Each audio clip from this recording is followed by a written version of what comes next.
I'm waiting to see everybody to come in, but so far it doesn't seem that we've had the number of people in.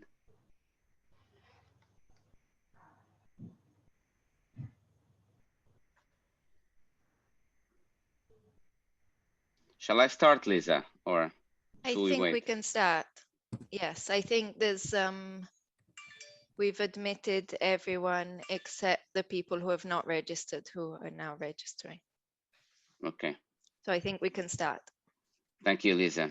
So welcome everybody. My name is Miguel Poyares Maduro, and I'm the chair of the executive board of the European Digital Media Observatory.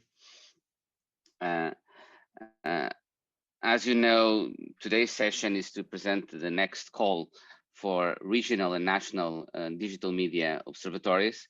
EDMO is at the European level, the entity. I'm sorry. Can I ask everybody to mute yourselves, please? So maybe we can start a little bit by the administrative and the organizational.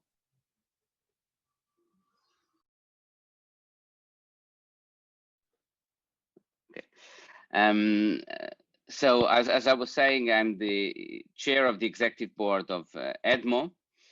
EDMO, as you all know by now for sure, is the platform that has been created at the EU level with the support of the European Union and in particular the European Commission to bring together different actors and stakeholders that are active in the area of fighting disinformation, of making our media ecosystem more resilient to the risks of disinformation. And these actors include from fact checkers to media literacy experts to researchers.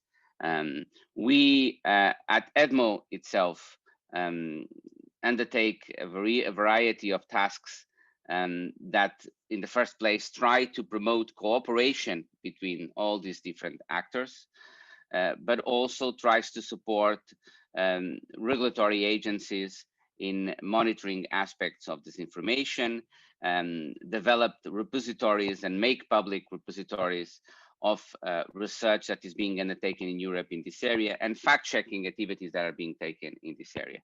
I will recommend all of you to go and look at EDMO to see the tasks that are already being undertaken and the projects that EDMO makes public that are already the result of cooperation that has been initiated, for example, between fact checkers, and that we hope soon will be, for example, will also be reflected in cooperation projects between researchers. In addition to EDMO itself, as you know, there's now a first group of regional and national hubs that play a similar role to EDMO at the level of member states or at the level of groups of member states. And EDMO, together with these regional national hubs, has already had a first meeting, a very fruitful meeting. And we are now in the process of developing the structure of the cooperation between this network, including therefore both EDMO, the European Digital Media Observatory, and the regional and national digital media observatories.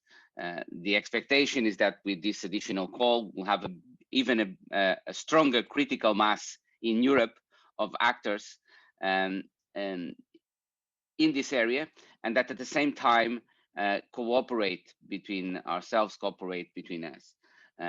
So we are very enthusiastic at EDMO with the possibility to have more actors and more observatories at the regional and national level that will be part of this European-wide network of stakeholders that are acting towards challenging, towards preventing, towards fighting what we all recognize is an important challenge to our democracies, to the quality of our public space on which our democracies are based, that is the risks of disinformation. I'm here just to welcome you all and to say that on behalf of EDMO, that we very much look forward to have perhaps some of you that are attending this join us in the future in this community. Thank you, and I pass the floor now to Anna Golodevska. Good morning, everyone. Thank you for this introduction. I'll try to share my screen and presenting myself at the same time. It might be challenging, but I think can you see my the first screen of my presentation or not? Yes, Anna. Is it there? Okay, perfect. So good morning, everyone. I'm very happy to make a first presentation at this meeting. I work at the Commission in the unit I4, which is we're dealing with disinformation. We're cooperating as well with EDMO, and we are responsible partially for this second call for EDMO Hubs. I will check whether okay, it works. Perfect. I wanted to start with a short background on the Commission policy. Anna, sorry. For some reason, part of, at least on my screen, part of your presentation are visible. Okay, are not visible. There are some, I don't know what. I think now it should be okay. Is it okay? There is still a bar at covering the top. A bar at the top. Yeah, this bar, it's the bar of. Oh no, I can share. Oh, is it okay now? Yes. Perfect. So I moved everything to others. As I have two screens, so please deal with me. Okay, then when it comes to the background to the Commission policy on the disinformation and EDMO, all started in April 2018 with the communication tackling online disinformation, a European approach, when one of the tasks for the Commission was to establish this independent network of the fact checkers, of the European fact checkers, and a launch of a secure European online platform on disinformation. So the source of EDMO, actually, it's in this communication from April 2018. And then in December the same year, action plan against disinformation was adopted by the Commission. And one of the tasks for us was to create this international multidisciplinary team of independent fact checkers, i.e. hubs. So this is the source of the hubs that we have now in the EU. Then in June 2020, EDMO was launched. And in May this year, we announced already the first 8 EDMO hubs, which are already active. They were founded through the Connecting Europe facility. And in November, so in like 1 month ago, we opened a new call for EDMO hubs under EU Digital Europe program. Oh, no, I have to, sorry. Okay. The general objectives of this new call is to, first of all, to expand this regional coverage of EDMO to the countries, member states which are not yet covered by the existing hubs. Here we have the list of the member states covered by the hub. I will not spell them out, but you can read them. Second important general objective is to provide the specific knowledge specific to the local information environments. First of all, to strengthen the detection and analysis of disinformation campaign at this as well local level, then to improve public awareness when it comes to disinformation, and to design effective and focused responses to the national and regional audiences when it comes to disinformation. The third objective as well is to create independent hubs, so independent from any public authority, and you can see exclamation mark at the end. It shows how important it is for us to do it. When it comes to the scope, which is more like, okay, the scope of the call, less general, but I forgot the word. It's first of all, of course, we want to foster the growth of this national, multinational, multidisciplinary community of academic researchers, independent fact checkers, media practitioners and other stakeholders, who will be then capable to detect disinformation campaigns at every level, the regional, national, multinational, and the EU as well, and as well to analyze and assess the disinformation campaigns and its impact on society and democratic processes. The hubs as well will produce content to support mainstream and local media and public authorities in exposing harmful disinformation campaigns. And this is a small indication for you. It's important for us to indicate in your application the intended collaboration with independent media in the territory. Another very important objective is to cooperate with EDMO. In the meaning to contribute in the repositories of fact checks of EDMO repositories of fact checks to media literacy materials published by EDMO on the website, and as well scientific articles in the field of disinformation. As a result, EDMO Hubs should as well aim to support the growth of a local fact-checking community and local media literacy activities. At the end, a very important scope as well, it's EDMO Hubs should cooperate with institutions responsible for the monitoring of digital media ecosystem at national level, and as well to participate in the monitoring of the implementation of the Code of Practice on Disinformation by its signatories. The outcomes that we would like, and deliverables that we foresee in the code and in the call, and which will be as well expressed in the grant agreement, is first of all, you have listed them on the slide, but first of all, of course, it's to create a research hub with its website and a communication campaign to its launch and activities at the national and multinational level.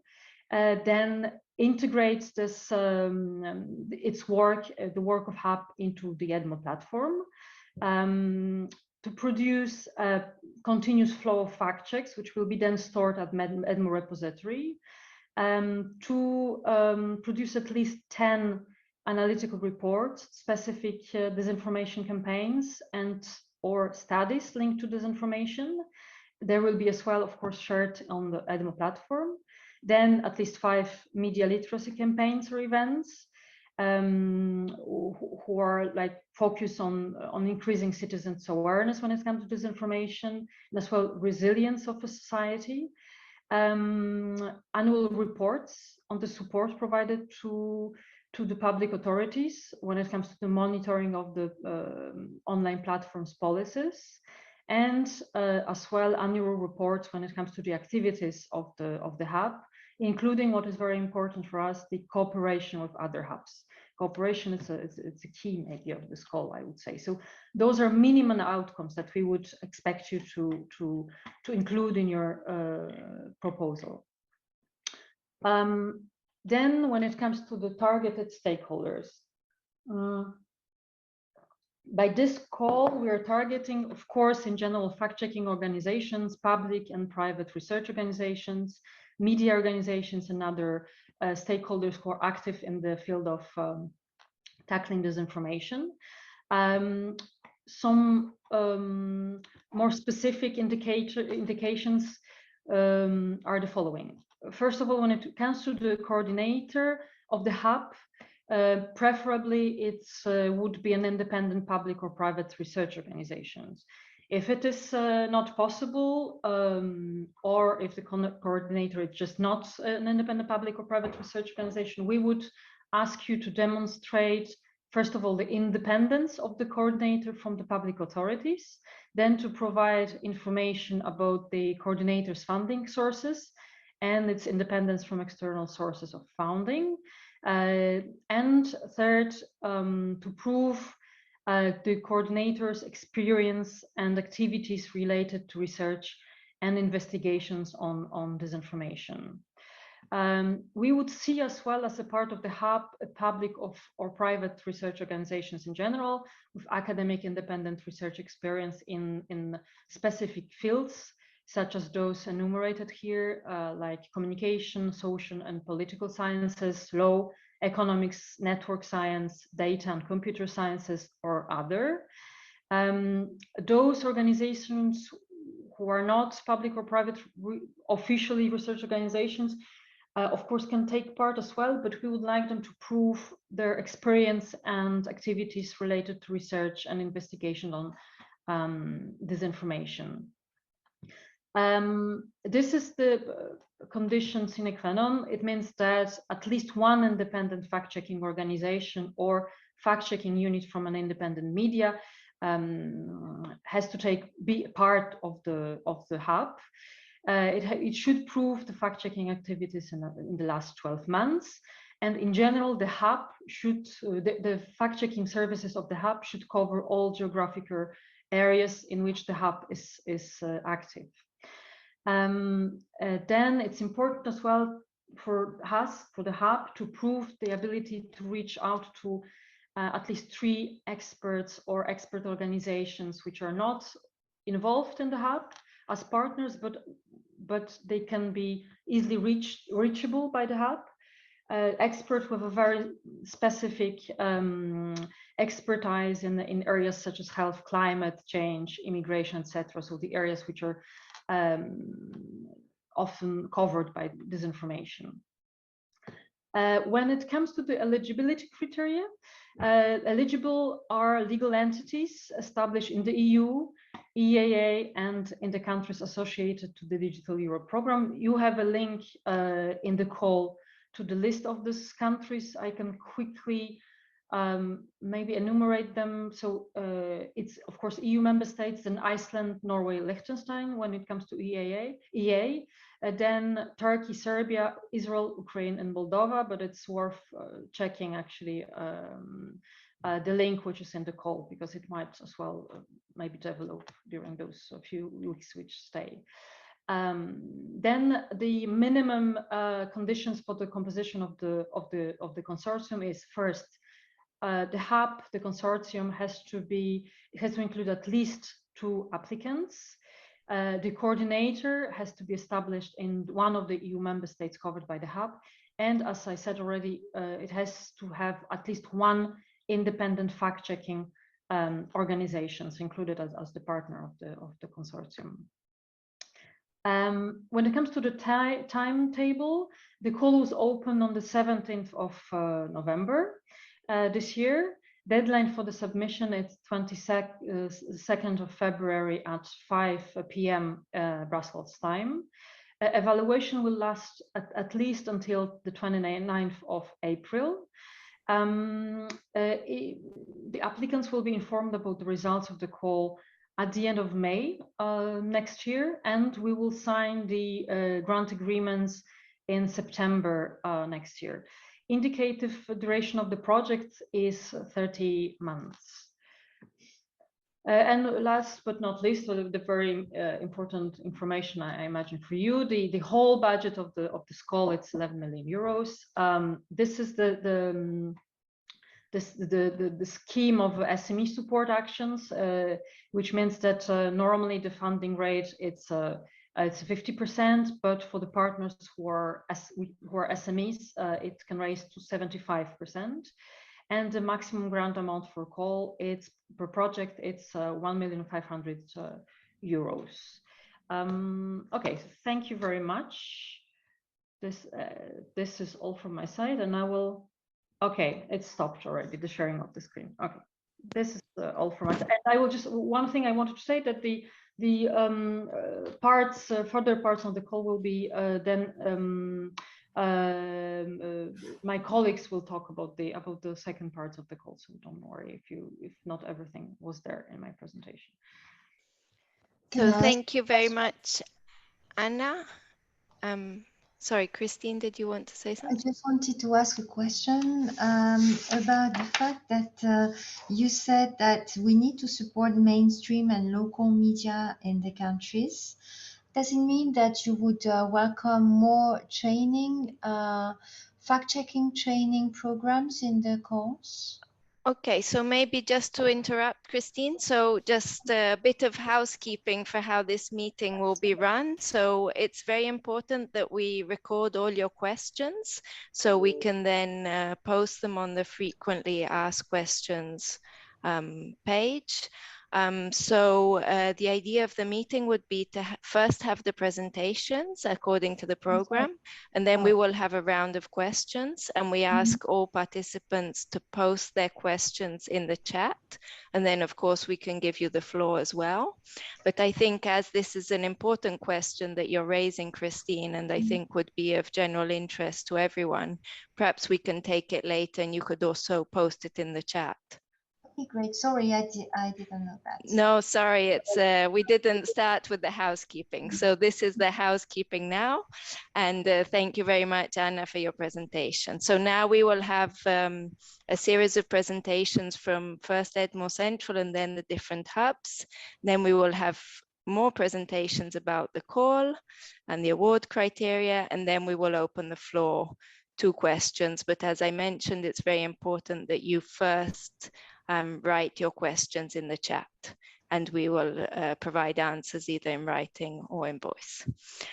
Okay, so my name is Lisa Ginsburg. I'm the Acting Secretary General of the European Digital Media Observatory, and I'm going to give you a very brief introduction about what EDMO Central is doing, and then I will hand over to a few colleagues who are here today from the different EDMO hubs, which have already been established.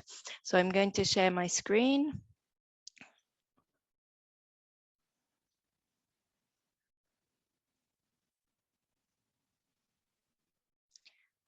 Okay, can you all see my screen? Yes, I take that as a yes. Yes, we okay. can. Yes, yes. Great, thank you. So the European Digital Media Observatory was established in June 2020. We've already had a brief introduction from the chair of the EDMO Executive Board, so I'm going to try and be brief and not take up too much time as we have a packed agenda today. But just to give you a bit of a flavor of the different activities that EDMO is currently working on. So as Professor Maduro said, the idea of EDMO is to act as a platform and as a community builder to bring together different actors working on to tackle online disinformation, including fact checkers, media literacy practitioners, researchers and media, social media, and stakeholders in general. So really at the heart of EDMO is this idea of a multi-stakeholder approach, including all these different actors as the best, let's say, future-proof way to tackle online disinformation, which requires action from all these different sectors and actors. Also at the heart of the idea of EDMO is the idea that to adequately tackle online disinformation, we need to first better understand online disinformation. So the idea of EDMO is to gather a body of facts, evidence and tools, and to better understand the vectors, the actors, the disinformation flows, and to try and better understand how disinformation is currently spreading in Europe in order to then adequately tackle it in a, let's say, evidence-based way to inform policy making. So as Miguel mentioned, EDMO is independent but funded by the EU. We are based in a consortium, so the lead partners at the European University Institute, and the consortium is also made up of the Athens Technology Center, Aarhus University, and Pagella Politica, which is one of the main fact-checking organizations in Italy. So here I have the 5 main pillars of EDMO's activities. And I think what's important to note in this respect is the idea that the hubs will then feed into each of these different pillars. So very briefly, we have secure online collaborative platform for fact checkers, which has already been set up, and I will say a bit more about this in a second, and one for researchers, which is in the process of being set up.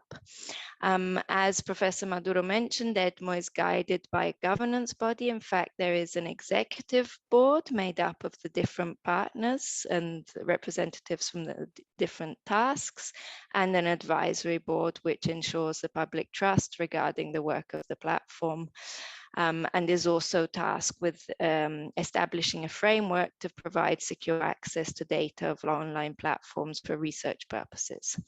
A series of activities of EDMO, including supporting the facilitating the coordination of independent fact-checking activities, mapping of fact-checking activities in Europe, as well as searchable directories, aggregating fact checks and media literacy material. Also, the idea is that EDMO will support and facilitate the coordination of academic research activities on disinformation, including by creating a repository with relevant peer-reviewed scientific literature. And last but not least, providing academic input and methodological support to public authorities in the monitoring of the policies put in place by online platforms. So I will come back to these different areas and how the EDMO hubs can contribute to each of these areas. But very briefly, with regard to the EDMO hubs, I think Anna has already said a lot about the hubs and where they are established. But just to give you a brief snapshot, this is the map of the hubs, and we have worked, the hubs have only been started their activities recently over the last few months. We have started by working to establish a common visual identity, and you can see the logos of all the different hubs that are currently working. I think this has already been said by Anna, so these are the countries covered by the hubs, and the idea is precisely that these hubs contribute to the creation of a multidisciplinary community by pulling together all these different actors at the local level. So I'm not going to go back into these different areas which were already mentioned by Anna, but maybe just to say a few more words about EDMO's central role and how the hubs fit into this. So first of all, as I mentioned, there is this secure collaborative platform supporting the detection and analysis of disinformation campaigns. So this collaborative verification platform is based on Trulia Media, which is a powerful technological tool for carrying out collaborative investigations, which has been developed by our partners ATC. And the idea is that this secure platform promotes collaborative investigations among fact checkers. So the platform is already operational. We already have 18 fact-checking organizations from across Europe who have joined the platform, and fact checkers operating on the platform maintain full editorial independence, and they're asked to be part of a community according to their expertise. So the idea is that these fact checkers work together to produce joint investigations and work on, let's say, particular fact check items together. And there is an admission procedure to join the platform, but EDMO Hubs, fact-checking organizations which are part of EDMO Hubs are automatically asked to join this collaborative platform and work on these collaborative investigations. A similar platform for researchers will be established shortly, and we're also working to set up a specific platform for EDMO Hubs. So with regard to repositories, again, very briefly, we will have, there are already a series of repositories which are on the EDMO webpage, including mapping European activities, studying disinformation, relevant peer-reviewed scientific literatures, fact-checking organizations which are active in Europe. And the idea is that, as Anna said, that the hubs contribute to these different repositories, including a repository of fact checks. Also, media literacy is very important, as you heard. This is one of the key areas of the Hub's work, and EDMO Central is also developing its work in this area and is seeking to become a vital resource for the media literacy community by providing expertise, ideas, and opportunities for connection.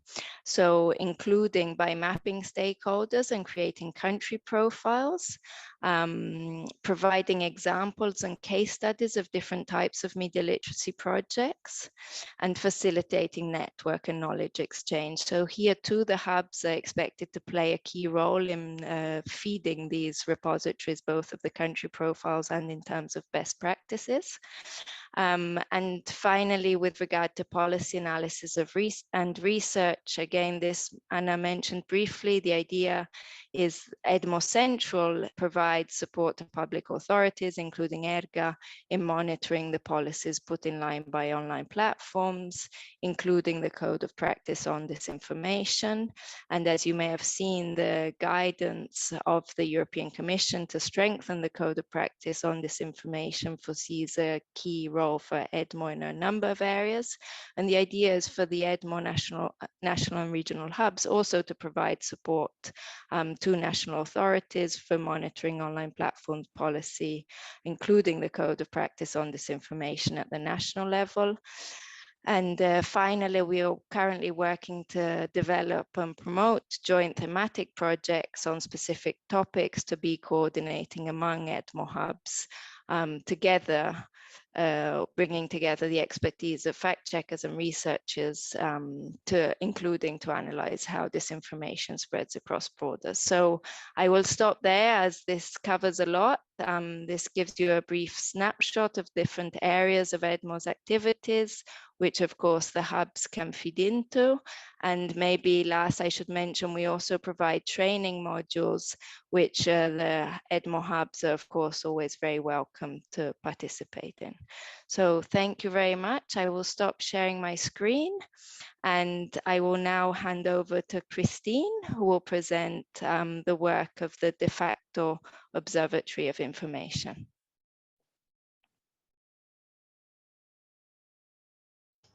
Thank you very much, Lisa. I think Elena is gonna put the presentation on the screen.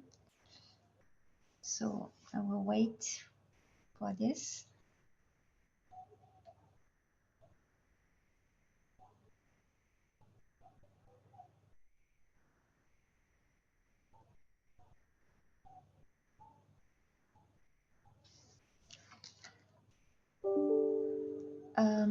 Well, if Elena can't do it, maybe I do it.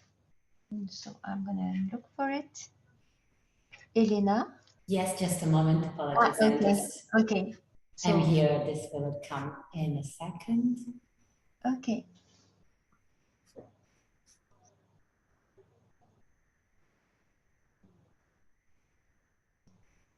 So first of all, I'm Christine from AFP, and I'm working with Dominique Cardon at Sciences Po. He couldn't be here today, so I took over to present the French hub to you all. So we are nearly there to launch a website. There's already a date set. It will be on the 11th of January. And our key objectives are to be clear, credible, interactive, and in real time. So clear, well, you can see the website. We have a suggestion up there. You can either explore, you can understand. And so this relates, explore is really to understand how disinformation work, and we give you tutorials, I will explain. And understand is really about the research work. So from the top of the website, you can see what you're going to find on it. And we decided to put very high who we are, because we think that to start with, people want to know who we are, and there's a credibility issue there.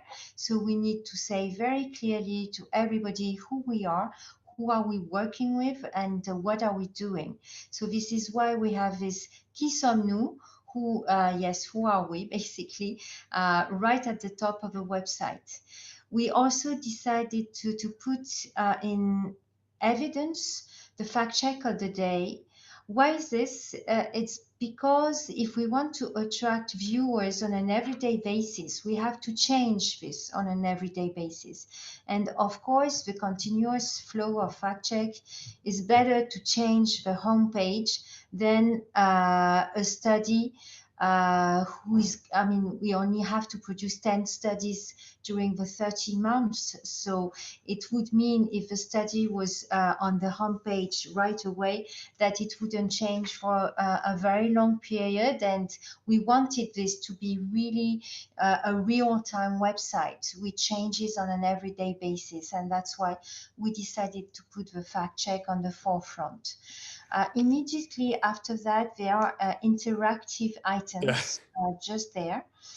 One is about our newsletter, and we suggest that the audience can subscribe to our newsletter. There will be a mail system which will send our newsletter to all the people who will have subscribed. And here is a consultation we will launch about how people perceive disinformation. So you see real time is that, clear and credible is this, and interactive are these two boxes. So maybe we can switch to the next slide here. So just under what you saw, you find immediately the researchers' work here. And then you find the toolbox, and then you find a kind of agenda with all the media literacy events that we will be carrying. On the right hand side of the page, you find the fact checks. And depending on what you are interested in, you can find them through these little boxes. So for example, if you want to see COVID-19, you just click on that and you will see all the fact checks related to COVID-19. If you want to see, in France, we have, as you know, the presidential election in April. So you can find all the fact checks related to this here. Then climate, finances, environment, politics, health, science, and society. So this should help people finding what they are really interested in. There will be a database. As soon as the website opens, we will have already about 70 fact checks in the database. So people already have the sensation that they have a lot on the website. So maybe we can move to the next one. Yeah. For the people who are basically ingesting content, we did a very, XWiki, which is a company doing this website, has done a very easy back office, which allows you basically to tag properly what you're doing, and which this tagging allows then the viewers to select what they are interested in. So this is very important, in fact. When you do work with media content, you have to tag it properly, so people can find what they look for, and this is the aim of this. So now I go to the next slide. Okay, so this is a fact check view. So you will have a big image, which always image is attracting the people. So you have to give a big space to the image, and then you can see the whole fact check. It can be rather long articles. I mean, some of them, they take a week to do. So we will do both quick fact checks on the very viral stuff, and we have to react very quickly, but we will also do long investigations, which add also credibility to this work. And this is something really important for us all, and not only for AFP, but for all the partners I will tell you about very soon. But just for you to know, the fact check can have text, always has text and photos, but they can also have graphics and videos. So all this will be displayed on the website. Then we can move to the next one. So who will participate? Libération, Le Monde, AFP, of course, Les Surligneurs, which is a fact checker which is very much into legal fact checking. They investigate things dealing with the law or with legal matters, and they are very interesting. There will be also France Télévisions and Radio France. We are still discussing with 20 Minutes because they have a rights issue and we want to make sure that all the rights are correctly cleared. So, I mean, most of the big French fact checkers will be on the website. And this is key for us because we want to make sure that there's a pluralism, because this pluralism will mean credibility at the end of the day. So this is absolutely key for us. Now, next one. Just for you to know, it's very quick on that. The fact check can either be imported manually by the fact checker or automatically through RSS feed. I'm saying this because we are pushing all the fact checkers to create RSS feeds. And this is important for their future developments, and therefore we try to tailor the website to push them to improve, in fact, their technical capacity. So next one. And again, we will make sure that the claim review metadata, which is basically the fake news the fact check is investigating, is also in all the ecosystem. Why? Because this claim review will help the researchers to do all their studies. It will help them doing the semantical algorithm work they have to do. And that's why it's also included. Next one, please, Elena. Okay, so now we move to the Explore section. In this one, you will find many things. PowerPoints introducing the viewers to fact-checking, what is fact-checking, videos, tutorials to explain how do you do the fact-checking investigation. You will also find material for teachers, and this was done by our partners, the CLEMI. So this section is basically targeting the public, the teachers, and also the journalists, because there will be more sophisticated tools like softwares, which are open source, like what we call the plugin, which has been developed with the help of the European Union by us and other fact checkers. And so this will be for the journalists. Now for the public, yes, Elena, you were right to move to the next one.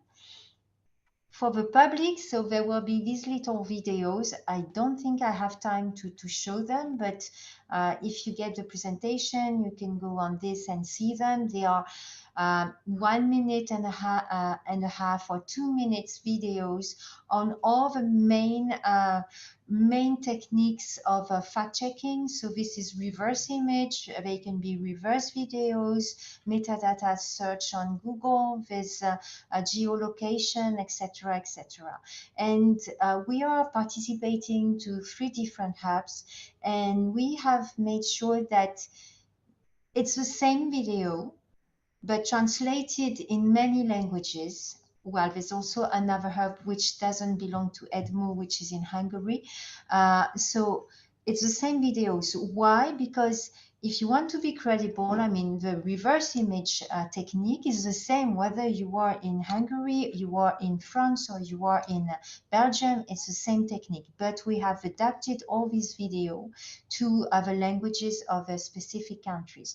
So there will be a kind of unity in this, which calls that, I mean, it's a European project, it's a European family, and we wanted to insist on that. Now, the next one. So this is the understand section, so comprendre, and this is about research.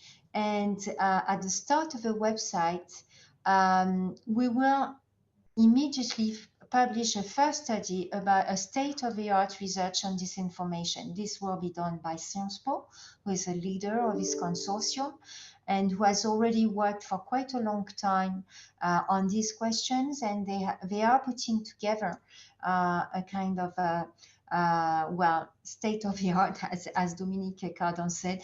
So he will reunite all the things he have been researching so far to publish something immediately. And then he will map the circulation of information, he will study the reception of misinformation, and of course, from all this with us, we will draft proposals for the regulation of digital platforms. Now the next one, there's also something which we find absolutely key, and that's the communication plan for the launch of a website. So we have basically planned to do interviews to the press, videos which we recorded yesterday for the social networks, very short videos in which we explain what is de facto, what we will do on this and why it's interesting to go on de facto. We will do, of course, a press release.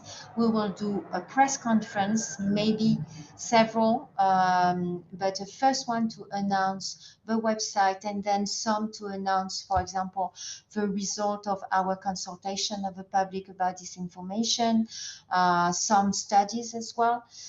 We will do Twitter announcement on de facto's account, but also on the AFP Twitter account, which has 3 million subscribers in France. There's a mistake there, but it's a big Twitter account, and we think that it will be a good tool for communication. So really, communication will be key to make sure that from the start there's an audience on this website. And we also count on the news agenda, because it's going to be a presidential election. People will be very interested in looking at disinformation on this election. And the fact that we are uniting on the same website fact checkers, the main fact checkers in France, I think makes us completely unique in this respect, and should attract, we hope, quite a lot of audience. I'm done. Okay, thank you very much, Christine, and great. So I will now hand over to Salvatore and to Elena, who will briefly introduce the Italian Digital Media Observatory. And I ask you to please be brief, as we are already behind on schedule and we want to leave enough time for questions. So thank you.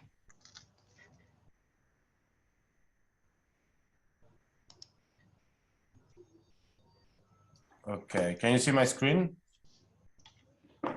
Yes. Okay, perfect. My name is Salvatore Custureri, and I'm the project manager of the Italian Digital Media Observatory.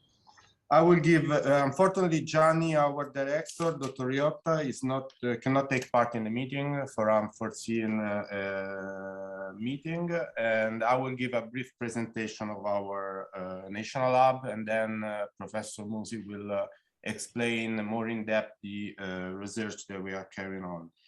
So basically, our hub is a multidimensional variety group of partners, is managed by a multidisciplinary consortium with a mix of academia. So Luis, our university, that is the coordinator, and the University of Rome Tor Vergata. Then we have fact checkers like Pagella Politica, that is also in the EDMO board.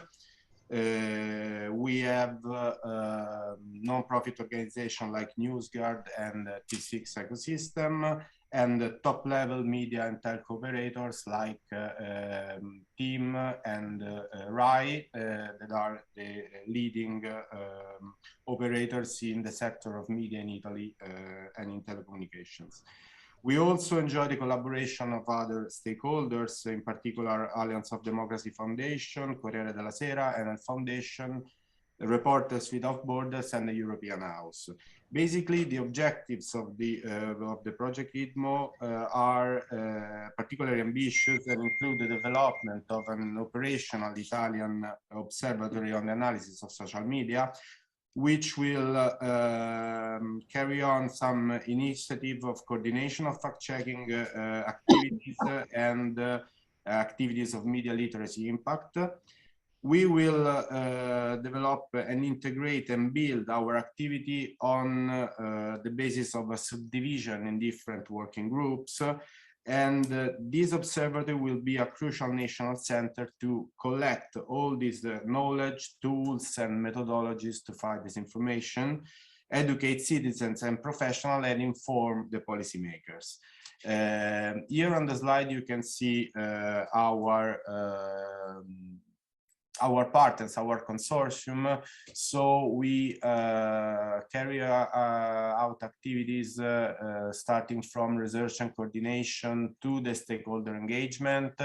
And in particular, we are very focused on the dissemination of the results of the activities of the observatory, in particular through our partners like RAI, that is carrying on activity of producing digital pills that will be disseminated on the national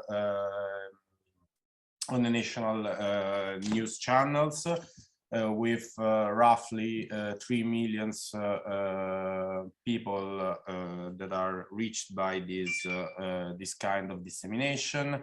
But also we have newspapers like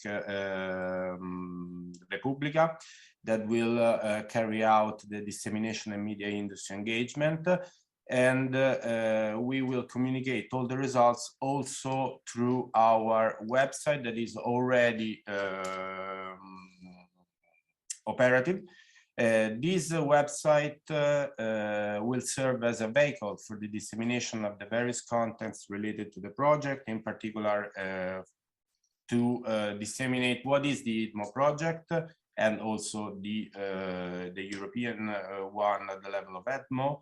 What are the EDMO activities, and in particular the results of our research and communication activities.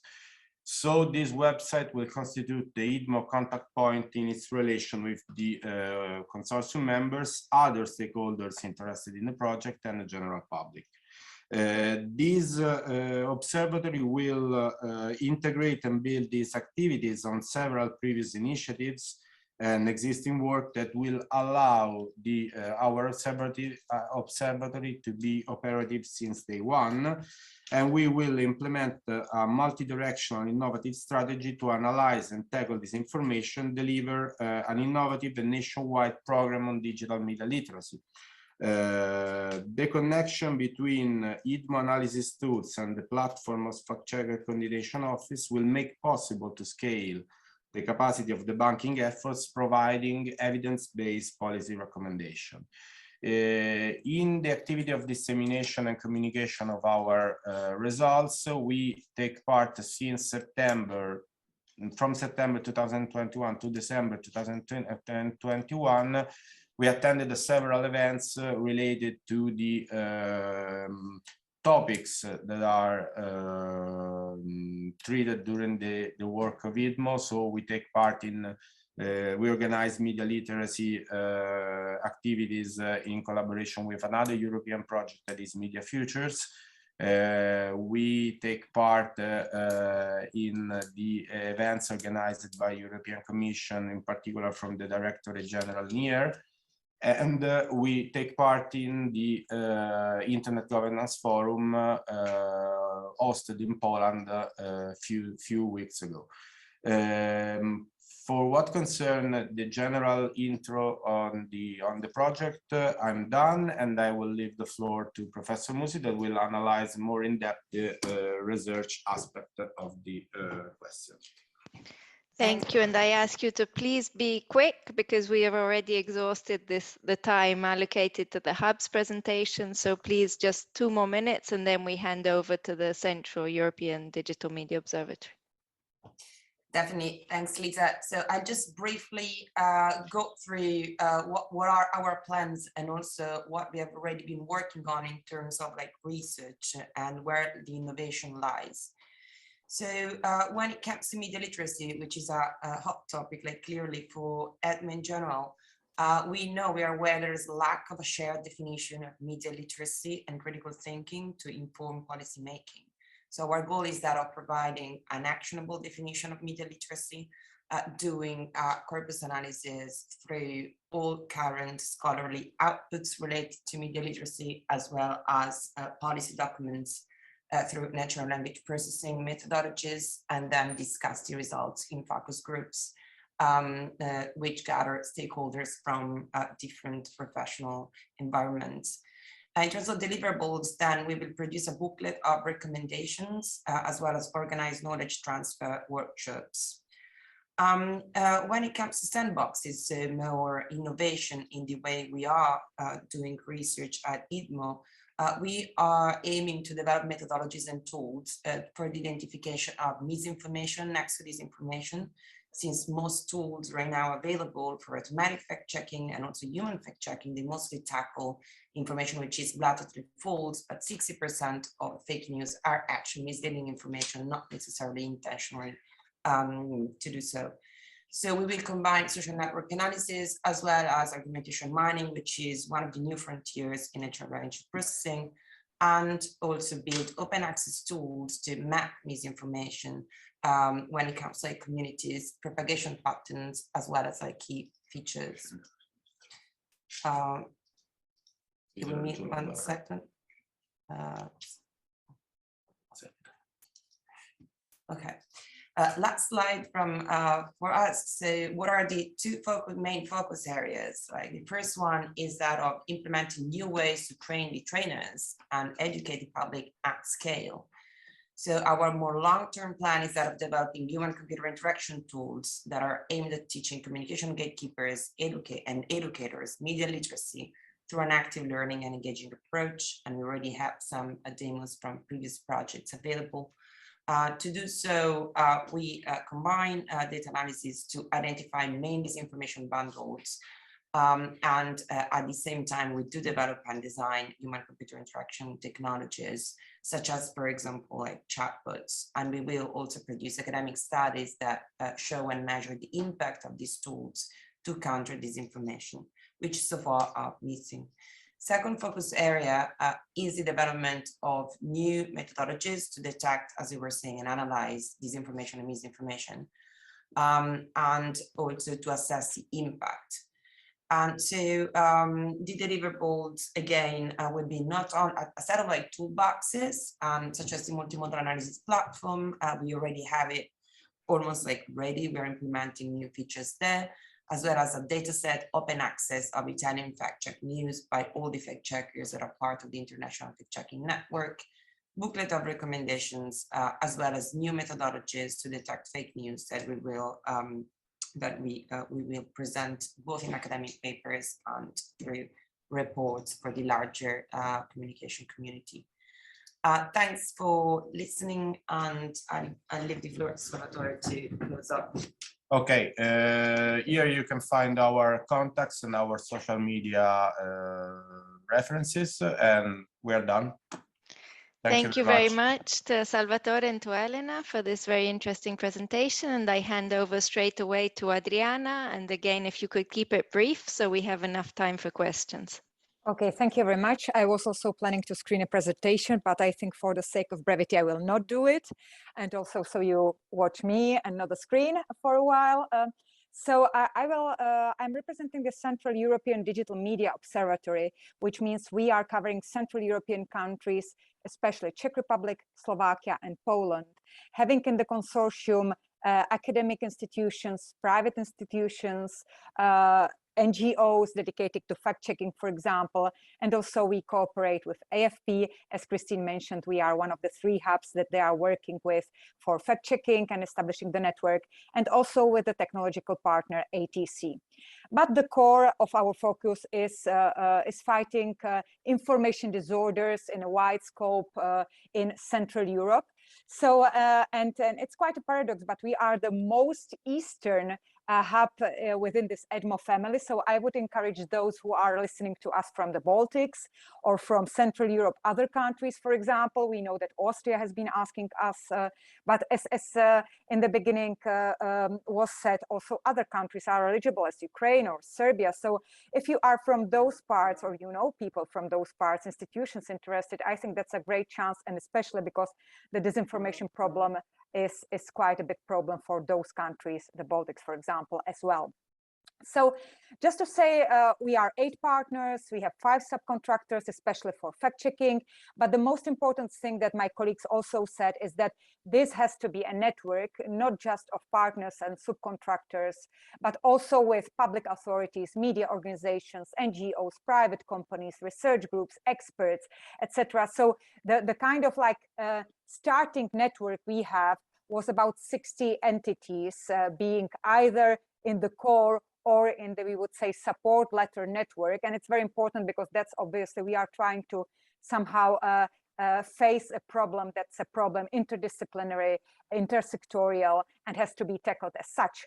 So this is the way, the path we are doing. And as my colleagues mentioned, we have, and also in EDMO presentation, there are like 3 big pillars, fact-checking being one of them, and also developing AI tools. That's what we are doing also with our Czech and Slovak partners, the educational media literacy campaigns and research, and also developing online tools for that, and cooperation with national authorities, online platforms, monitoring, advisory to policy makers and regulators.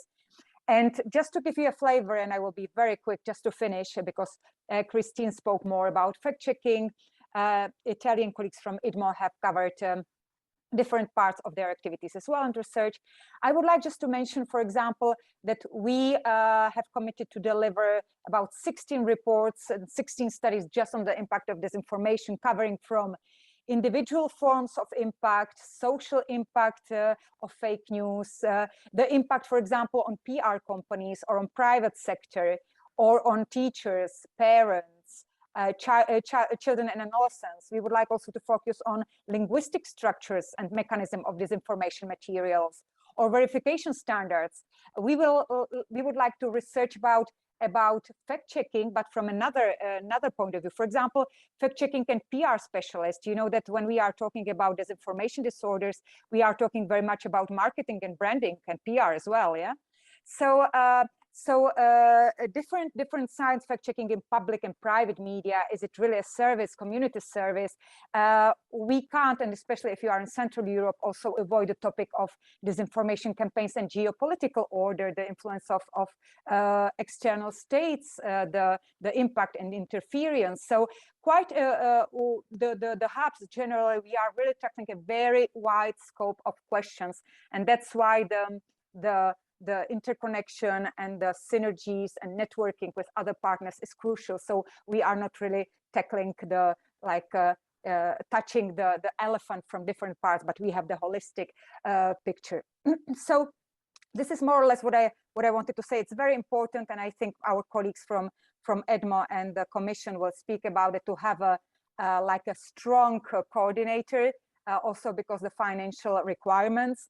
And there was a question in the chat that was asking about independence. Well, you can be obviously independent even if you are partially funded from the European Union, because the European Union, or even our university that I belong to, which is the Charles University, they do not dictate or intervene into the content of what you are doing. They really trust that you are a professional, knowing that what you should do and delivering what you should do on a certain quality and level. So there's no really a kind of censorship or instructions or any interference in any way. So if you have your doubts about independence, I can fully confirm that yes, you are independent, both in the planning, production, and in the delivery of the outputs.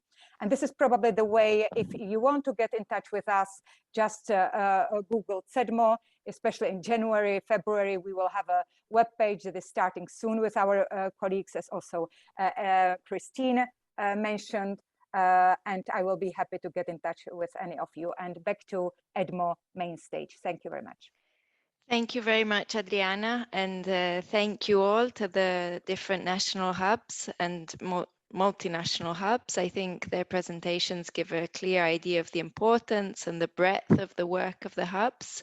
And we can leave our colleagues from the Commission answer more about these questions about independence. But in the meantime, I'd like to hand over to Buhagiar from the European Health and Digital Executive Agency, who will give us further information about the administrative procedure for submission of the proposals. So Buhagiar, the floor is yours, and I think Elena can share the slides. Thank you very much. Thank you for being with us. As Lisa mentioned, I'm Buhagiar and I'm from the Health and the Digital Agency established by the European Commission, and I am the project manager for EDMO in that agency for the EDMO National Hubs grants, and also the Digital Euro program coordinator. So we will just start with the very first slide. Elena, if you don't mind, this is quite, yeah, so the second one, please. Now we can go to that one. I will try to give you information about how you will submit your proposal and how you can ask questions. Why we decided to give this presentation is because the application is being changed quite radically earlier, and you need to do your application through the funding and tenders portal. Some of you may be familiar because you may have applied to Horizon type projects, and this is the same portal. So the tool has changed, and also the content, or not the content, but the configuration of the call document has changed from last year. And in that slide, in the first slide, I tried to compile a set of information that may be useful for you concerning the call. But the most important element for me here, for you to take note of, is the topic ID. The reason is, in the past, call documents generally concentrated on one area, one sector, one topic. But this year, with the DEP program, with the Digital Europe program, this changed, and we have many topics under one call. So for instance, under your call, you have around 4 topics. So the only indication for you to look for information is your topic ID.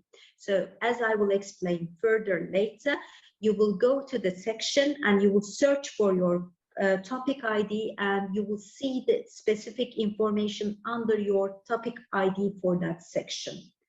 So Anna has been through some of the information here, so I will not repeat that, but as we got some questions, I would like to emphasize that the co-funding rate is mixed. It's 75% for SMEs and 50% for all other partners in a consortium.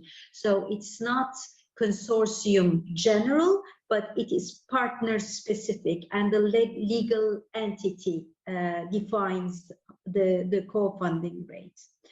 And grant agreements have to be signed by September. You will be informed end of May about the results. So next, please.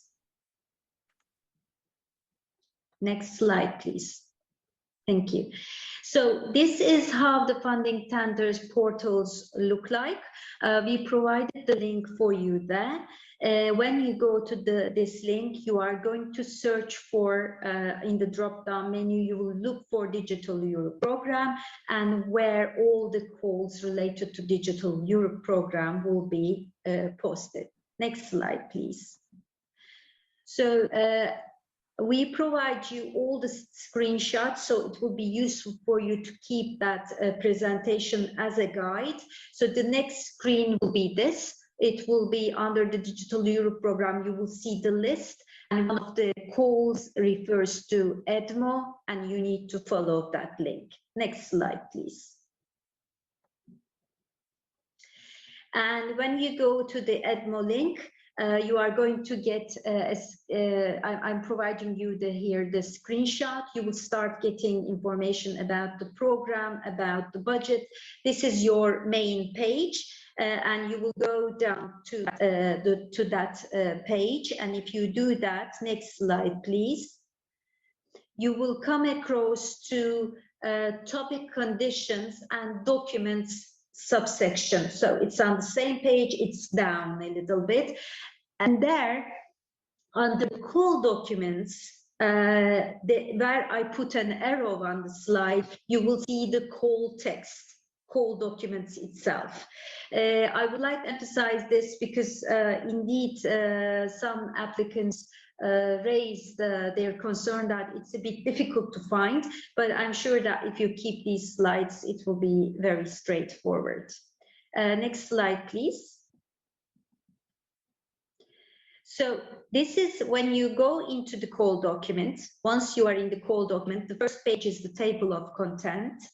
And in the table of contents, as I mentioned, you will look for your call ID, for your topic ID, which is EDMO. And I put an arrow, red arrow, on the section where there will be changes. So you need to understand that some part of the call document hasn't changed for any topic. It's the standard part. But the parts that I put red arrow on the table of contents are the parts that you need to go and find your topic ID and change the relevant parts. So here, for instance, you need to change, obviously, you need to concentrate. Sorry, you need to concentrate. Change means that in your application, you need to respond to that. These are the parts that you need to respond to, which changes in the call document. So you will need to go to your objectives, scope, outcomes, and deliverables, targeted stakeholders, type of action, specific topic conditions, etc., which will be different to other topics. And that part needs to be taken into consideration when you are preparing your application. Next slide, please. And same goes for the red areas, red arrows here. These are the points that change according to your topic ID. You need to find the relevant information. Okay, and then next slide, please. So remember that now I'm taking you out of the call document. We are going back to our website on the portal, and you continue going down. You have seen the call document, you opened it, and you continue down on the page. You come to a start submission. So when you go to the start submission, you will get the second small screen where it will ask you to confirm your choice. Of course, if it's EDMO, if it's correct, then you continue. So next slide, please.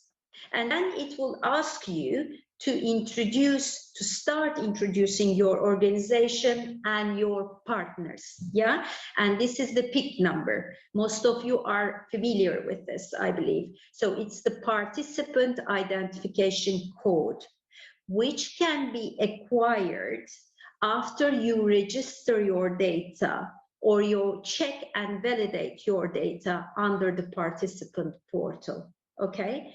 So if you have a valid data on the participant portal, if you are a new member, if you registered your organization according to your LEF data, legal entity form data, then you will be given a PIC number and you start encoding this number, find your organization and start your submission. So next, around 4 slides, please go down, is about how you acquire this PIC number, right? If you are a new organization, go please to the next slide. I will start introducing that. Thank you. If you are a new organization, how to register to that participant portal. If you are already an organization registered on the participant portal, how to go into that and make sure that all the information you provided is up to date. Okay, so I'm not going to go into the details of those slides and take your time, but please you read the slides and understand well and go through the process and complete the process, because if you do not have that, first of all, your application will not be exactly right. You may get stuck somewhere. Second, if you do not have that, and if you get the grant agreement preparation becomes very difficult. And keep in mind that this time round, the timeline for granting is very short. So you do not want to have this problem with the participant portal where one of us will constantly come back to you and ask you to change the information, because this information has to be validated by another agency. We can't help you, and it takes really long time. So it's a warning, please keep in mind. So if we go to the slide 15, I will continue from that, which we are ready to submit our proposal. So please go down, I think, one more and one more. This was all about PIC. Now, the one before, please. Which is submitting, yes, submitting a complete proposal. So here we start actually submitting the part A, part B, and part B's relevant annexes. So part A is an online form. It's very straightforward, but pay attention that you fill in all the parts.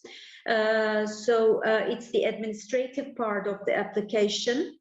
Here also the budget section is here, and I would like to just attract your attention to the fact that under the budget you will see a section, a set column, which we can't change, is financial support to third parties. Please leave that column empty. This is not relevant to you. This is not relevant to that topic because it's relevant to other topics that it's kept there. And then you will complete the part B according to your 3 criteria, as we will see further down. And then there are mandatory annexes to be uploaded, and these are the ethics and security, ethics issues and security data. So then you will go to next slide, which already shows you the standards annexes or fixed annexes according to your call for proposal to be uploaded here. It's all in your call document. And on the left hand side, you will see a part where it says download part B templates. And this is the part where you will find the fixed annexes if needed to be submitted. Then we go to the next slide, please. Okay, and from here onwards, I will explain you how you can ask questions if you need to reach us and ask questions. Just as a side note, today all the questions that you raise in the chat will be answered by the commission group here. You will see, and published on the frequently asked questions, which is here. So this is both in your call document and also on the website of the call, where you will have a link and you can go and check the frequently asked questions. And also, if you want to reach us, there is a get support, an email, a link that will take you to a standard form. Please, next slide. That will take you to a standard form that looks like this, and you can fill in the details and ask your questions, which will be sent to us, to relevant services, and we will prepare an answer, and it will be published as frequently asked questions. So if you need any guidance or manuals on the funding and tender opportunities, you need to go under the support tab. Please, next slide. Yes, support tab as indicated here. You will receive necessary manuals, how to fill in the forms, and also necessary IT help, and again, frequently asked questions links. And next slide is, I will just show you briefly the evaluation criteria as in the call document, and Alberto will further elaborate on this later. So it's relevance, implementation, and impact. And maximum points that you can get from your proposal, and I hope that very much, this will make us very happy, is 15 points.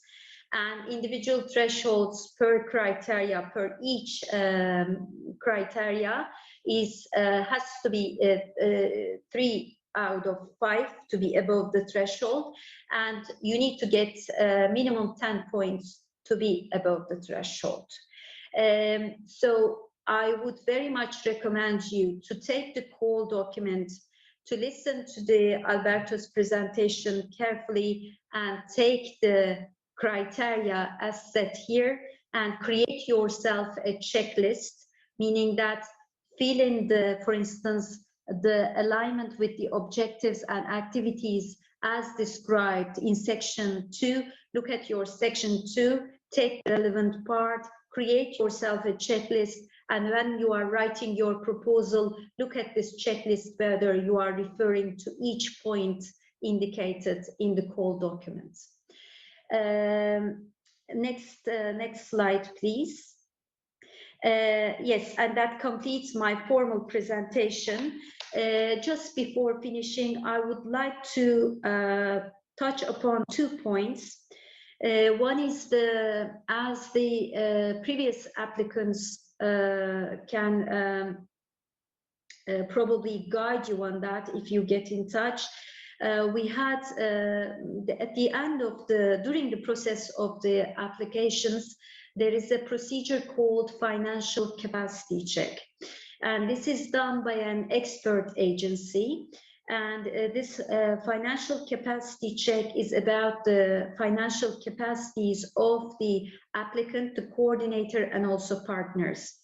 If this deemed not to be sufficient, then you will be asked to provide either a bank guarantee, or you will be, or the option is to be covered by a guarantor in the form of a third-party guarantee.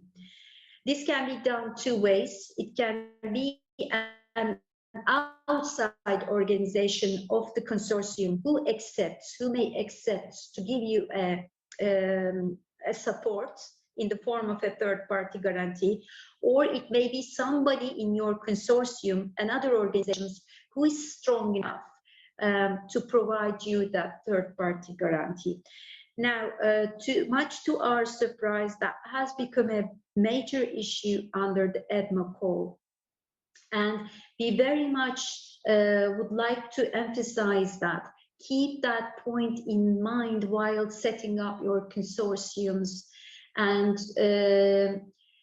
try to map it in a way that if there are partners who may be financially in a less opportunate situation, then that coverage is always there for them. That will be a useful advice, given that under the current economic circumstances, getting a bank guarantee may be quite difficult and challenging and time-consuming. So that will be an advice from me on that. That concludes my presentation. Thank you very much, and we are happy to receive and answer your questions. Thank you very much, Bazak, and I hand over to Alberto straight away, who will talk to us about the award criteria. Yes, thank you, Lisa, and welcome everybody. I will give you, the idea is to give you a few tips regarding the award criteria, but before going to the details, I wanted to pass this message that, of course, these are grants that we are going to sign and to finance, and therefore there is no let's say a perfect application and a perfect hub design. Actually, we are also welcoming different approach to the implementation of the hubs, as already the 8 hubs that we have active are doing, as you have seen from the presentation given by Salvatore and the others. You have seen that they approach the problem and they have different type of activities, of course, responding to those ones that are the objectives of the call. And I think this is something that this enrich the EDMO overall, because we at the end we will be able to have several different approaches to compare them, to share best practices that might have been implemented in one hub but not in the other hubs. So the idea is to keep to increase this richness. So this is to say that there is not a perfect application.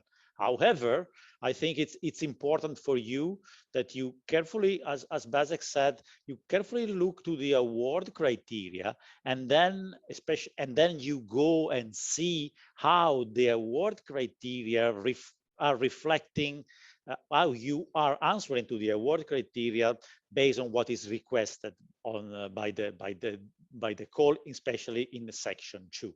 So if we look to relevance, you will see that it's important there to show how your proposals is aligned with the objective and the activities described in section 2.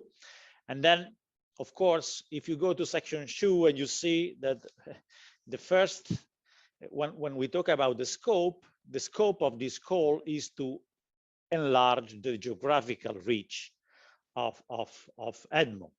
Therefore, of course, if you are presenting an hub that is overlapping in coverage with existing EDMO hubs, you will be penalized somehow unless you gave a very good explanation of why there is this overlap. So this is something we would like to avoid. It was not possible to avoid overlaps in the, let's say, in the eligibility criteria, but this will be taken into account in the evaluation.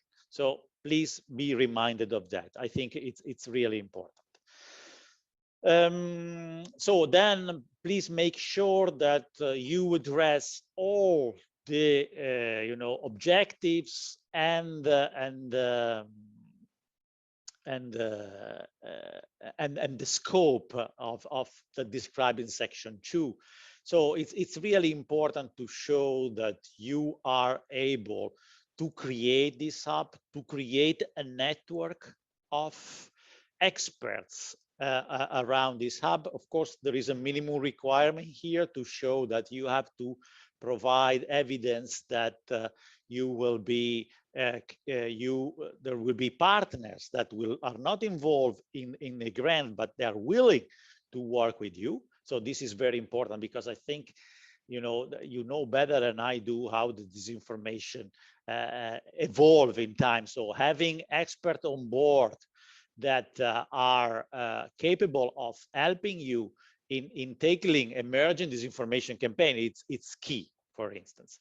So then I would go and continue. And so you need to show that you are capable of how you will ensure, for instance, a continuous flow of fact checks.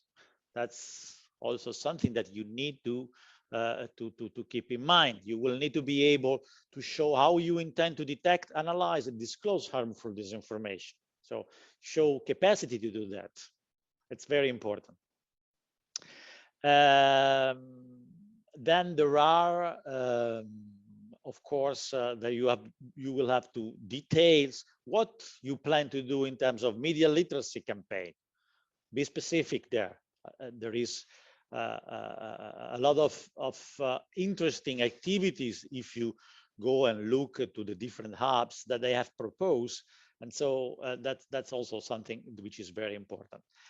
There is an element that could give you some difficulties, which is the cooperation with the institutions, in particular regarding the implementation of the code of practice on disinformation. I hope everybody is familiar with the fact that there is in place a code of practice, which is a self-regulatory initiative of several stakeholders, including the big platform.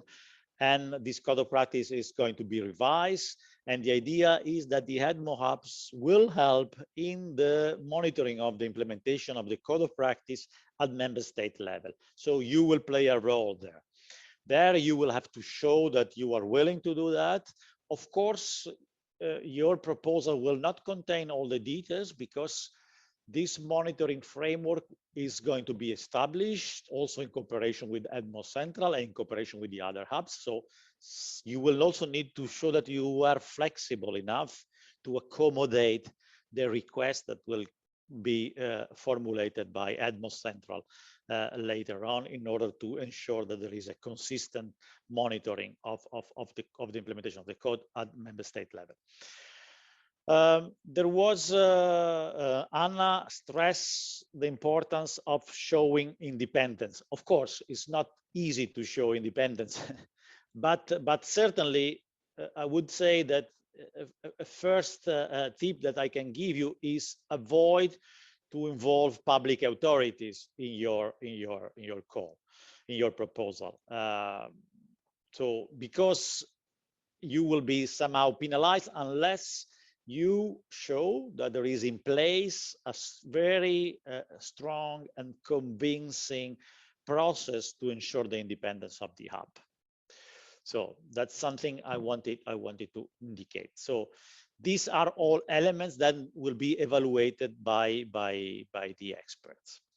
And then, of course, if we go back to other criteria, which well, I'm looking for those. So regarding the implementation, there you need to show in particular that you have a good plan and a good distribution of the resources in order to achieve what you have promised, what you have described as activities that you will do.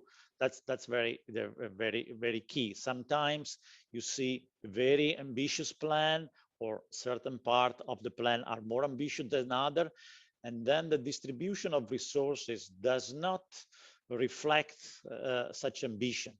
So that's something that you can be penalized if you are not able to do that. And then here it's important to show also that the composition of your consortium is also fit for for the objectives that we set in the call, but also for the action that you have described. And therefore, for instance, fact-checking is certainly an important element for each of the hub. And we have an eligibility requirement is to have one fact-checker, at least one fact-checker involved in the consortium. But you will also need to prove that this fact-checker or the fact-checker that are involved are able to cover, geographically cover the area that your hub is wishing to cover. So there you will have to prove this, providing the information that that are required, and you will find this information in section 2. So information regarding the independence of the fact checker, the information about the activity of the fact checker in the last 12 months, and other elements that you are required to provide. This for those ones that have participated also to the first call. In the case of the first call, the one that we issued last year, we had a special annexes to provide this information. For this application, you will have to provide this information in the core of your application. So be reminded of that. And of course, this information will be then, assessed by the expert, and the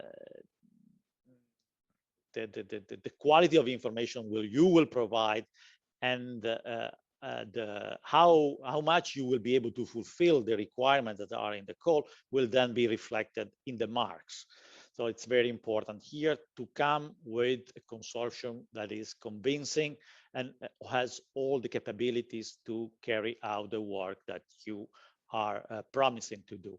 And then, of course, there is the impact. So the impact is how you will need to show how you will achieve the expected outcome and deliverable that we ask. Of course, Anna show you a minimum amount of outcomes and that we are expecting from you to cover, but the more you show in your proposal, the better. Of course, you have to be careful not to exaggerate, because you might not have enough resources to fulfill what you are promising to do. So you have to find the right balance, but what Anna showed you earlier in her presentation is our minimum requirements. And then, of course, it's very important also, you know, to show how you will be able to communicate the project achievements, because we also need to show the activities of EDMO and its hubs is really important. Outreach activities are also extremely are fundamental to the success of EDMO, and to be able to, you know, also bring in front of the citizens the activities of the hubs, to bring in front of the citizens the material to produce by the hubs. So I would stop here, and I would say I will leave the floor. We open the floor for questions, Lisa, if you agree.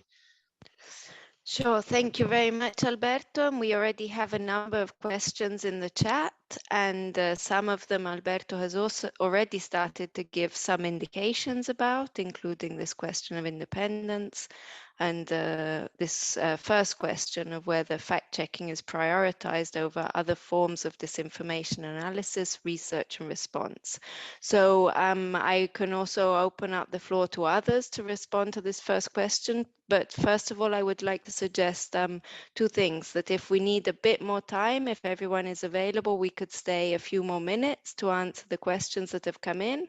And second, there is a question which I think is important in a procedural sense, that asks further questions that come up in the future, where can they be posed? So this would be, I think, an important question to answer at the outset, so everyone knows what happens to these questions and where further questions may be asked in the process.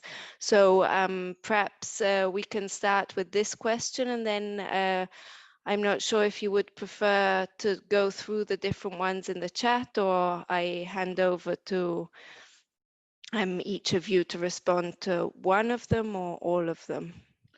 I suggest that we go in order, and we start Okay.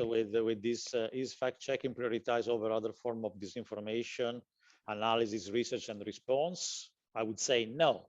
Actually, I would suggest to have a balanced approach that shows that the hub is able to detect, analyze, and expose disinformation campaign, because these are three important elements, three important activities. So the idea, in fact, is to create a multidisciplinary community that involves fact checkers, but not only, also academic researchers and other relevant stakeholders. So I suggest a kind of balanced approach. Of course, also, as I said at the beginning, we are also welcoming different implementation of the hubs. So you can also be creative if you think that you have good ideas. Okay, thank you, Alberto. Now we have a second question from Christine about supporting local and mainstream media. Does it mean we should include fact-checking training programs for the local media in the application? If so, is this considered among the 5 media literacy campaigns or not at all? So I'm not sure who would like to answer this question. I can continue, and I would say that, first of all, the 5 media literacy campaigns are a minimum threshold, of course, as I said before. And indeed, I think a fact-checking training could be considered also as a media literacy campaign. Yes, that's specific, but I would say so. Okay, thank you, Alberto. Then we have a question from Gunta, which has already been discussed in part. You mentioned that the hub should be independent from any public authority. How should it be proved? I'm not sure if anyone would like to add something on this point.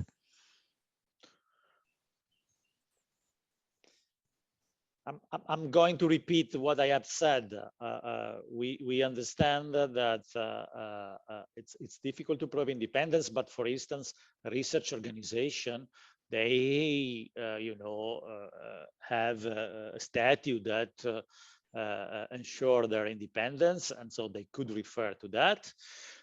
Other organization might not have this kind of status like research organization, and in that case I think showing, being transparent on the sources of financial sources is a way to show their independence, or providing information on how overall they will ensure that the hub will be independent from public authorities. So even if they receive funding, because even the European Commission funding for the hub somehow is a public funding. So, but still there is in place a process to ensure independence in the activities run by the hubs or done by the organization that are involved in the hub. So it's important to show that there is in place a process for that ensure independence. And I believe also that EDMO Central is also probably considering guidelines in this sense. I know that certain hubs will receive funding also from from national authorities. So also in this, for instance, if this is the case, it's good to put it in the proposal and there indicate how the hub will protect his independence. I think that is something key. Okay, thank you, Alberto. And please bear in mind, if you have posed a question in the chat, please feel free to also take the floor after I've read out the question. So the next question is from Natalia. How do you envisage the desired coverage of the hubs, 1, 2 per country region, and their further development depending on the results permanent network? So I'm not sure if this question is clear to everyone and who would like to answer.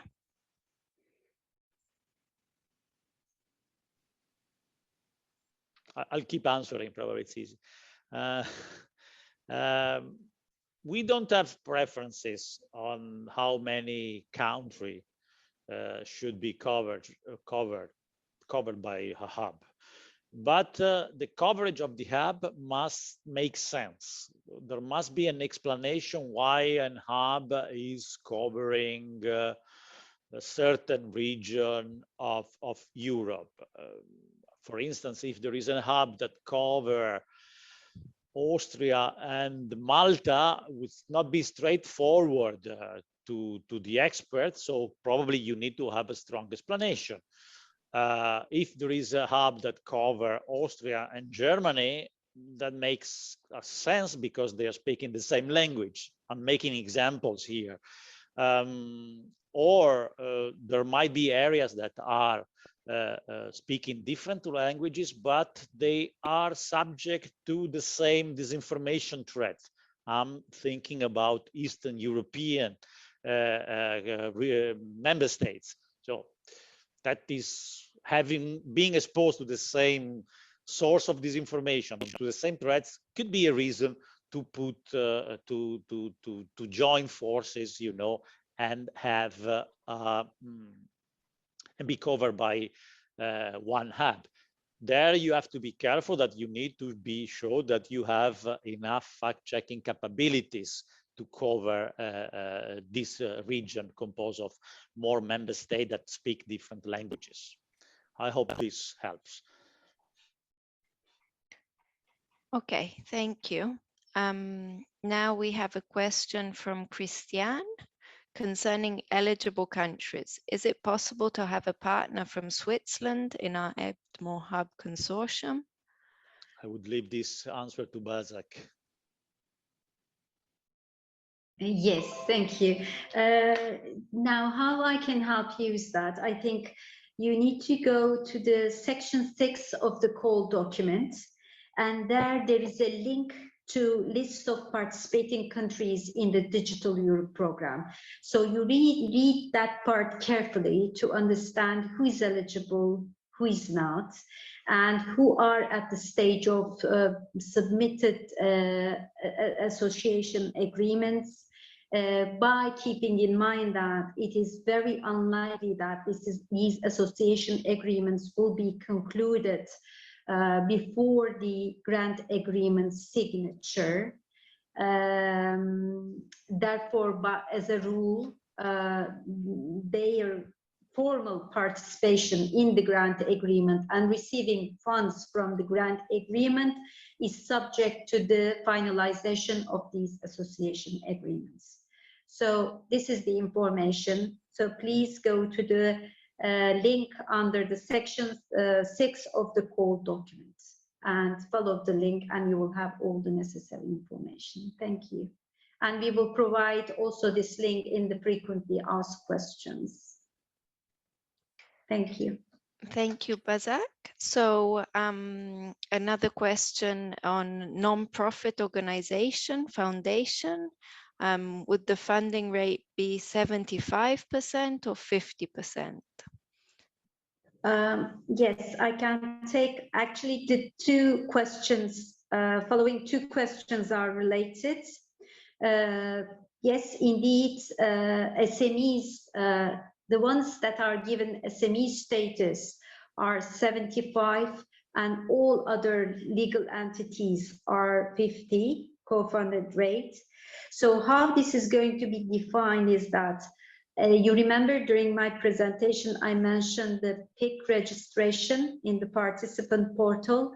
So there REA has a number of criteria that an entity needs to fulfill in order to be given an SME status. So if you are already in the participant portal, you may go, and if the information is updated, you can go and check your status, whether you can be given an SME status. If you are a newcomer, you register, you put the requirements of all these criteria in place, and REA will let you know, the agency who does the checking will let you know, will inform you whether you have an SME status. And that will define your co-funding rate. I hope that's clear. And that also will be in the frequently asked questions. Thank you. Okay, thank you, Bazak. So I think this answers also the next question. So going on, regarding with the overlap with countries where hubs are already in place, will there be penalizations for proposals containing partners from countries already covered, possibly even members of existing hubs automatically, or will it depend on how the proposals are formulated, i.e. they won't be penalized if they clearly focus on countries not covered? I will take this. As I said, first of all, there will not be an automatic penalization for, in this case, it will be, this overlap will be assessed by the expert, and then will be reflected in the marks, in the relevance in particular. I would say that the country where an organization is established does not necessarily influence the coverage of the hub. I mean, the coverage of the hub should be declared in the proposal, in the text. Then you might have a company or an organization that provides you a specific service that is coming from a different member state, a different region, but in that case, you will not be penalized because it's providing the hub with a particular service that is relevant for the activity of the hub. A different case is if you have, if you are declaring the coverage of a member state that is already covered by existing hubs. that will probably end up in some kind of penalization by the expert, because you will be not addressing 100% the scope of this call. Of course, what we cannot control at this stage are overlaps between hubs that are applying now. I suggest the community to be in touch. Also, I believe that the portal allows to be in touch with interested partners. It's important that you try to extent possible to avoid overlaps. I think there will be maybe some room for maneuver when we will do the grant agreement preparation to avoid overlaps. But again, I look to BASAC for this information in case we end up in this situation.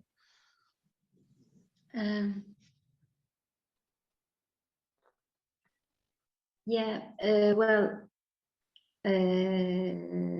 I think that maybe we need to clarify that in the written question. I think that will be better, because I also need to consult this internally, and we will clarify in the written question, in the written answer, sorry. But of course, to be sure that this will not, you will not be penalized if there is an overlap with another proposal, another successful proposal, or another proposal that has been submitted. Okay, thank you. So going on to the next question, could we follow up with further questions as they come up? And I guess the question would also be, if so, how? So any guidance on this? Yes, of course, you are more than welcome. That was already in my presentation. If they follow the slides, and if they go to the slide about how they ask questions, and I gave them the link to go to a frequently asked question form, which will be a direct form. And on that form, they can fill in their questions and the details. This will be sent to us by relevant services, and we will provide the answer and publish it under the frequently asked questions. If this is a general question that may be a concern to everyone, if it's a very specific question about a very specific consortium, then we will get back to the applicant directly. But all the information is in my slides. They can see the links and they can see the form. Okay, great, thank you. So next, will the video recording be shared? Absolutely. It will definitely be shared by EDMO, and then I'm not sure whether our colleagues at the Commission would like to share it in any other manner, but EDMO will definitely share the video recording.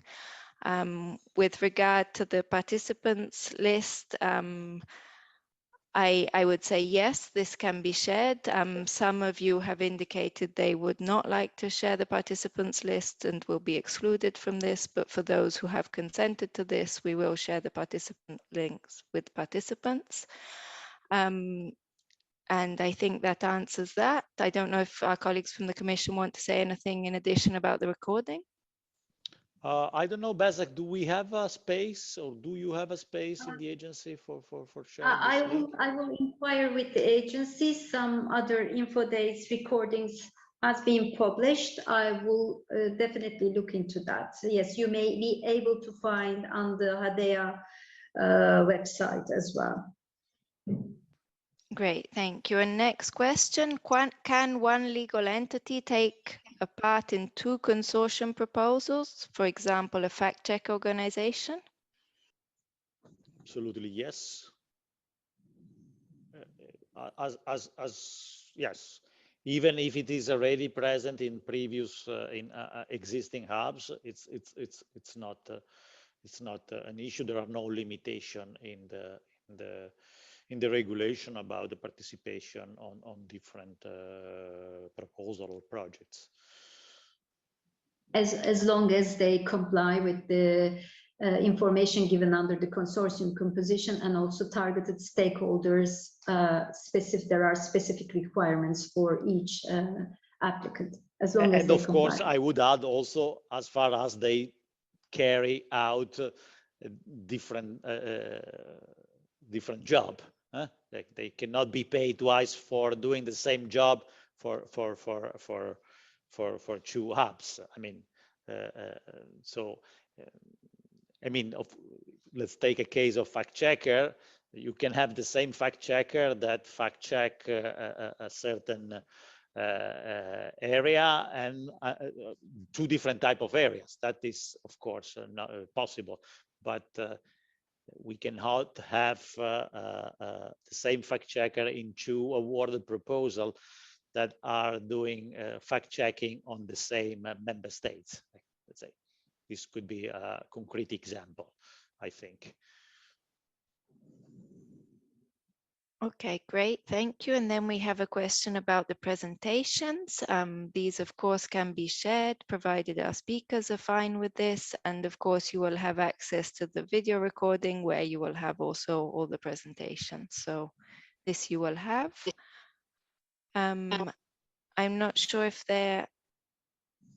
Bazak, did you want to add something? No, it's perfect okay. from my side. Sorry, I was just checking the questions again, the chat. Okay, so I think that's all the questions we have in the chat. I'm not sure if there's any further questions from any of the participants. I would ask you in any case to put them in the chat, but if anyone would like to ask anything more. No? So I think we've finished perfectly on time at 1 minute to 1. So unless there's any further information from our colleagues at the Commission that you would like to close with, I think it's been a very useful and interesting event, and we look forward to receiving all the great applications, or our colleagues look forward to receiving the applications. Is there anything from the Commission side you would like to add? Yeah, just thank everybody for your participation, and also I would like to share, my personal view on this EDMO endeavor. It's something really exciting that we are creating from scratch, and I believe also the people from EDMO Central and the EDMO Hubs can acknowledge. And so I encourage everybody to apply for this to try to get this funding. And really, our aim is to with this round of funding to achieve a full coverage of the EU. So I think there are good opportunities because we have. We focus this call on the areas that are not yet covered, and I believe the budget that we have, the overall budget that we have, is sufficient to achieve this goal. Therefore, I believe that if we have a sufficient proposal of a good quality, we will be able to achieve this ambitious target. Thank you, Alberto, for these very important remarks, and thank you all for participating. And of course, please feel free also to get in touch with EDMO at any point, should you be interested in any of the issues we presented. And yes, and we will follow up with the recording, with the presentations, and with the participants list. Okay, so thank you very much, and bye to everyone. Thank you. Bye bye. Thank you. Bye. Good luck to everyone.